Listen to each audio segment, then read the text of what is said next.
Tamil cinema இல்லை south இந்தியாவில் யாருமே பண்ண முடியாத ஒரு சாதனையை வந்து மகாராஜா திரைப்படம் வந்து பண்ணியிருக்கு அப்படின்னு சொல்லப்படுகிறது. ஸோ இதை பற்றி ரொம்ப டீட்டெயிலாக தான் பேச போகிறோம். அதாவது தமிழ் சினிமா மற்றும் வந்து சவுத் இந்தியாவில் வந்து பெருமளவில் ஹிட்டான திரைப்படத்தை சீனாவில் ரிலீஸ் பண்ணுவது வந்து வழக்கமாக தான் இருந்து கொண்டு வருகிறது. ஈவன் வந்து தளபதி விஜய் அவர்களோட மெர்சல், பிகில், அதுக்கப்புறமா வந்து பாகுபலி, RRR, எந்திரன், 2.2 இந்த மாதிரி திரைப்படங்கள்லாம் சீனாலையும் வந்து ரிலீஸ் பண்ணாங்க. 10,000, 15,000, 20,000 ஸ்க்ரீனில் வந்து ரிலீஸ் பண்ணாங்க. ஆனால் மகாராஜா திரைப்படம் 40,000 ஸ்க்ரீனில் வந்து ரிலீஸ் பண்ணியிருக்காங்க.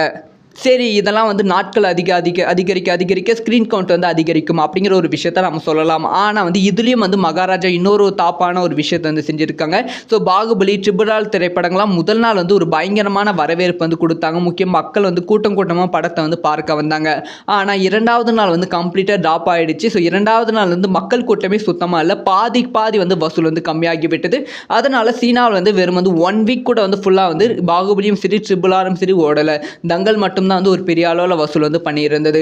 ஆனால் இந்த திரைப்படங்கள்லாம் விட மகாராஜா திரைப்படம் பயங்கரமான பர்ஃபார்மன்ஸ் வந்து பண்ணிட்டு இருக்கு. முதல் நாள் எந்த அளவுக்கு கூட்டம் இருந்துச்சோ அதை விட பல மடங்கு வந்து இரண்டாவது நாள் கூட்டம் வந்து இருக்கு அப்படிங்கிற செய்தி வந்து கிடைச்சிருக்கு. இரண்டாவது நாளும் மக்கள் வந்து மகாராஜா திரைப்படத்தை பயங்கரமாக வந்து கொண்டாடி கொண்டு இருக்கிறார்கள் அப்படிங்கிற தகவலும் வந்து கிடைத்திருக்கு. இது விஜய் சேதுபதிக்கு செம பெருமையான விஷயமா பார்க்கப்படுகிறது. அது மட்டும் இல்லாமல் சீனாவில் மட்டுமே மகாராஜா திரைப்படம் 1000 கோடிக்கு மேலே வசூல் செய்ய வாய்ப்புகள் இருக்கு அப்படின்னு சொல்றாங்க. இதை பற்றி உங்களோட ஒப்பீனியன் என்ன?